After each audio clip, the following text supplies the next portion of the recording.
Olá, meus queridos irmãos, paz e bem a todos, salve Cristo Rei, sua mãe Maria Santíssima, Jesus vive e é o Senhor para a glória de Deus Pai.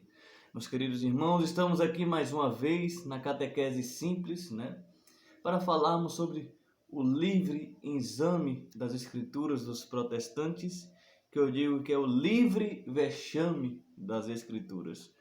E hoje eu quero trazer aqui um texto de um pastor aí famoso, presbiteriano, chamado Ageu Magalhães. Ele escreveu no Facebook, Por que não sou católico? Ele já tinha escrito um dia antes sobre porque ele não era católico, Porque ele acreditava na Bíblia, É uma coisa muito estranha, Como protestante gosta de dar tiro no pé. Para ele, realmente o padre Paulo Ricardo, como diz, a Bíblia caiu do céu com zíper, paraquedas e tudo.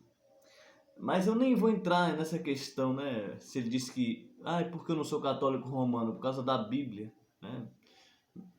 Não vamos entrar nisso, mas vamos entrar no segundo texto que ele diz, Não vamos ler todos, mas vamos lá. Por que não sou católico? Segundo, segundo texto dele, porque posso examinar a minha Bíblia. A Igreja Católica Apostólica Romana ensina que só o clero pode interpretar a Bíblia. Parabéns. No catecismo deles é dito que o ofício de interpretar autenticamente a palavra de Deus, escrita ou transmitida, foi confiado unicamente ao magistério vivo da Igreja.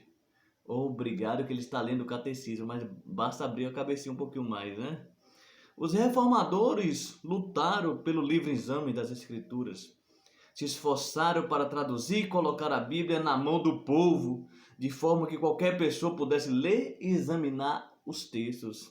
E na medida que as pessoas começaram a ler, passaram a ver que a Igreja Romana estava totalmente desviada dos caminhos de Deus. Veja abaixo os textos bíblicos que garantem o livre exame das Escrituras. Eu vou dar uma paradinha aqui, depois eu vou entrar um pouquinho aqui nos versículos que ele citou, mas o protestante ele já tem uma premissa errada, É como se antigamente nós tivéssemos, as escrituras assim fácil para todo mundo como temos hoje. E é de se saber que durante 1450 anos, podemos dizer assim, que houve o cristianismo, não havia imprensa. Não havia Bíblia disponível para todos, porque para se ter uma Bíblia era preciso copiar palavra por palavra.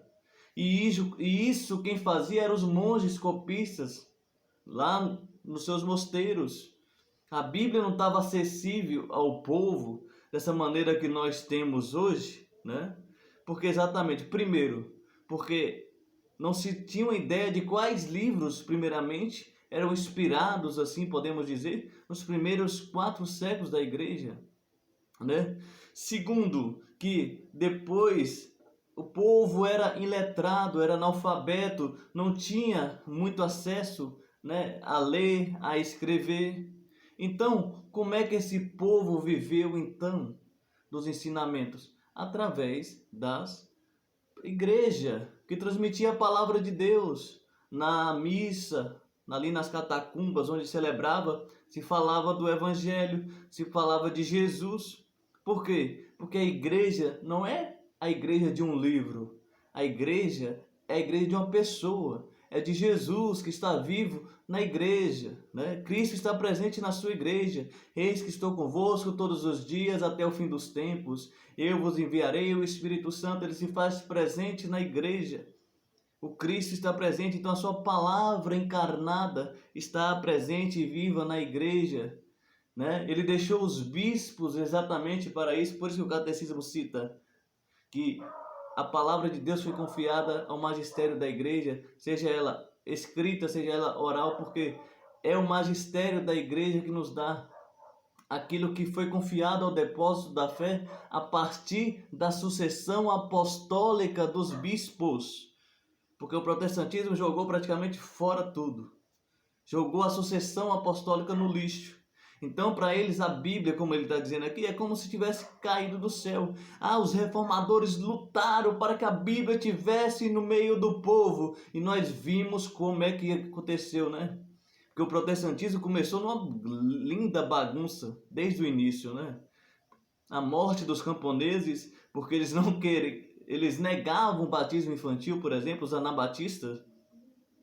Mas todo mundo está com acesso à Bíblia. Será que ter acesso à Bíblia é a solução?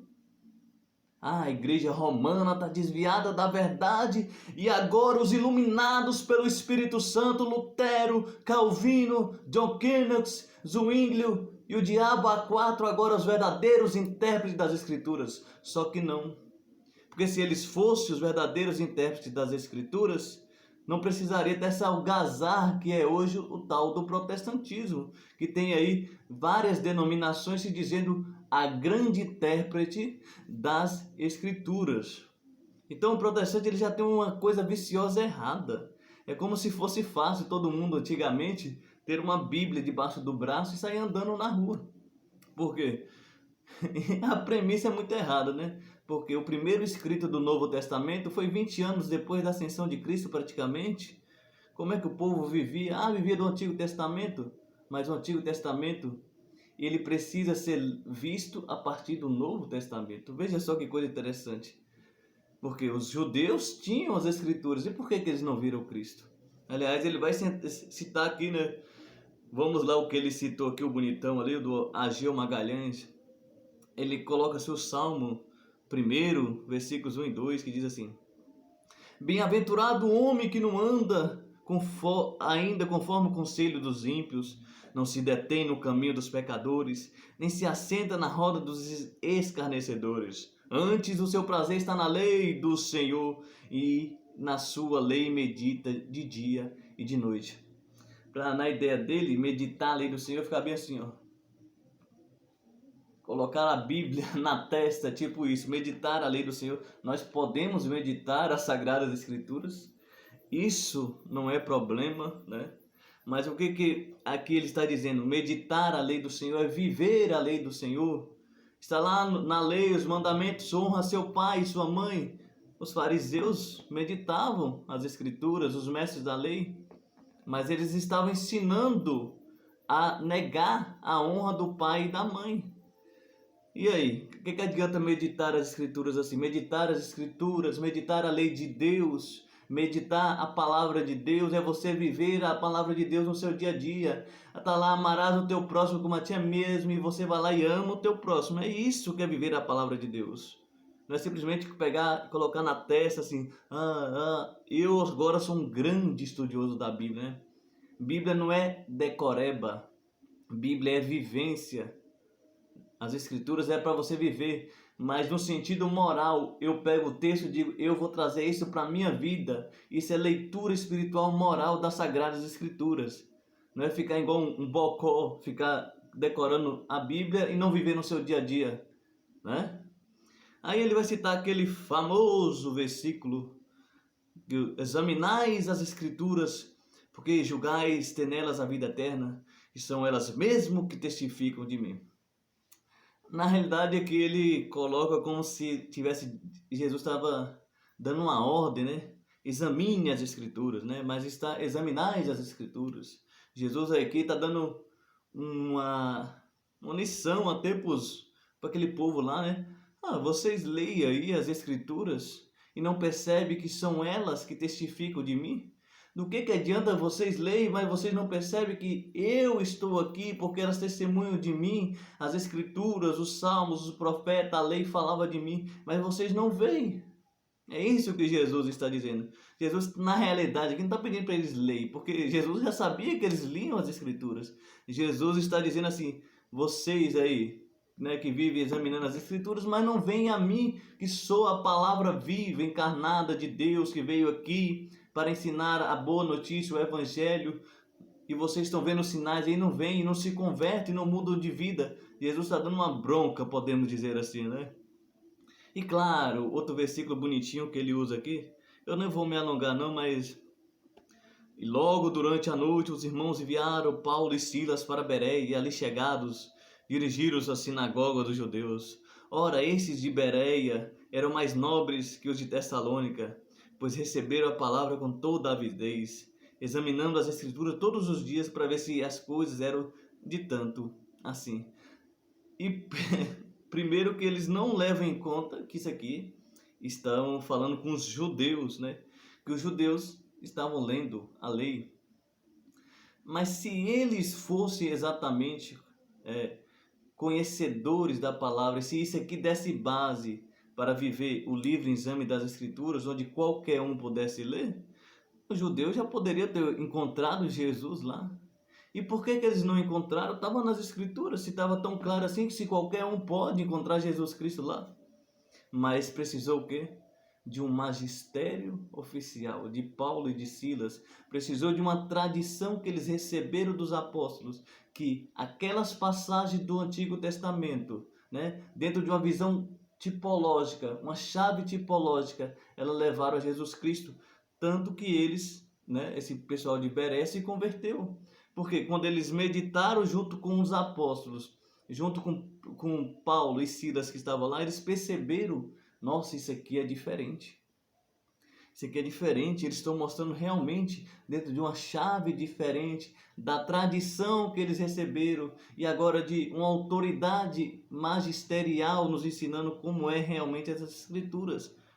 Então eles foram se converter. Porque também eles ignoram que no capítulo 17 ali de Atos dos Apóstolos, no início, o pessoal lá de Tessalônica, né? E ali São Paulo mesmo fala, eles receberam com mais amor esse pessoal de Bereia os ensinamentos dele, porque os de Tessalônica não foi assim não. Inclusive quase os mataram, é só você ler o início lá, porque São Paulo começou a demonstrar que as escrituras apontavam para Cristo. Mas eles, como eram sola escrituristas de Tessalônica, presos ali à letra, eles disseram, não, esses caras estão doidos, eles são mentirosos. E por isso São Paulo foi adiante e, graças a Deus, os de Bereia conseguiram receber a palavra e se converter, receber a tradição, os ensinamentos, né, dentro da visão tipológica. Não é para qualquer um ler a Bíblia. Eu vou parar por aqui esse texto dele, mas se você quiser você pode procurar no YouTube, né? Ageu Magalhães, é um pastor presbiteriano.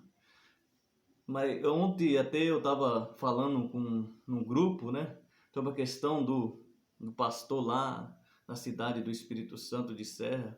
Ele, usando as escrituras, né? O livre exame que ele disse, que o pastor que ele disse que todos tivessem acesso à Bíblia, né? Ai, que beleza, todo mundo com acesso à Bíblia. O pastor errou lá um acento, né? E adulterou com a mulher do vizinho, com a fiel dele, dizendo, foi Deus que inspirou. Olha que beleza o livre exame, né? Isso aí, gente, é o livre vexame das Escrituras. Nós vemos cada vez mais esses debates, a negação da Trindade, a negação das naturezas de Cristo, a divisão das naturezas de Cristo, né? Várias e várias seitas que surgem a cada tempo, se dizendo a grande intérprete das Escrituras, toma a Bíblia e unicismo. Eu nego Jesus Cristo, eu nego a Trindade, eu nego o Espírito Santo. Eu tenho agora a verdadeira interpretação, porque Lutero, Calvino, São Lutero, os super-heróis do protestantismo, nos deram a Bíblia. Isso não passa de uma falácia, de uma mentira, porque a palavra de Deus sempre esteve na igreja, transmitida, seja ela pelas escrituras, seja ela oralmente, seja ela pelas pinturas nas paredes das catedrais, onde o povo de Deus meditava aquelas paredes das catedrais, as imagens, e viam a palavra de Deus. Ou seja, as imagens evangelizavam aquele povo iletrado, que não sabia ler, que não sabia escrever. O cristianismo, nós temos a Bíblia maravilhosa, é um pilar da nossa fé, mas não depende somente dela, nós temos o magistério vivo que interpreta mesmo com vigor a palavra de Deus para nós, e nós temos, graças a Deus, já mastigada para nós as Escrituras, nós temos verdadeiramente a palavra de Deus na nossa vida. Então essas coisas são muito falaciosas, e eu achava até que um pastor como ele poderia usar argumentos bem melhores, né? Todo mundo por aí com a palavra de Deus, esbagaçando a palavra de Deus, prostituindo a palavra de Deus, que é preciosa para nós e que nos diz assim, tão bonito aqui, 2 Pedro, capítulo 1, versículos 20 e 21. Pois deveis, sobretudo, saber que nenhuma profecia é confiada à interpretação privada, pois a profecia nunca aconteceu por iniciativa humana, mas os homens de Deus falaram movidos pelo Espírito Santo. A palavra de Deus, ela é movida pelo Espírito Santo. Não é palavra de homem, não é qualquer livro que você pega e você medita de qualquer jeito. Além do mais, mesmo assim você tem que entender o que o autor quis passar, né? Mas as Sagradas Escrituras, ela foi inspirada pelo Espírito Santo. E para isso, o Espírito Santo formou um magistério infalível, inerrante, para que interprete infalível, inerrante, a palavra de Deus infalível, inerrante. De que adianta você ter uma Bíblia bonitinha, né? E você não ter uma interpretação verdadeira? Você não ter uma interpretação fiel que o Espírito Santo nos dá? Do que adianta isso? Não adianta nada. Por isso nós precisamos da igreja. A igreja foi instituída por Cristo. E a igreja nos dá a verdadeira interpretação da Bíblia, daquilo que a tradição nos trouxe, daquilo que foi confiado, porque nenhuma profecia é humana, vem do Espírito Santo. A igreja não é humana, a igreja foi instituída por Cristo e foi dada a ela o Espírito Santo para que nós pudéssemos ter o verdadeiro depósito da fé, a verdadeira fé, para que nós não se desviássemos do caminho através da sucessão dos bispos, da sucessão apostólica que o protestantismo jogou no lixo. Então é isso, meus queridos irmãos, que Deus abençoe cada um de vocês, as suas famílias, e que Cristo ressuscitado seja a nossa vida sempre. Em nome do Pai, do Filho e do Espírito Santo. Amém.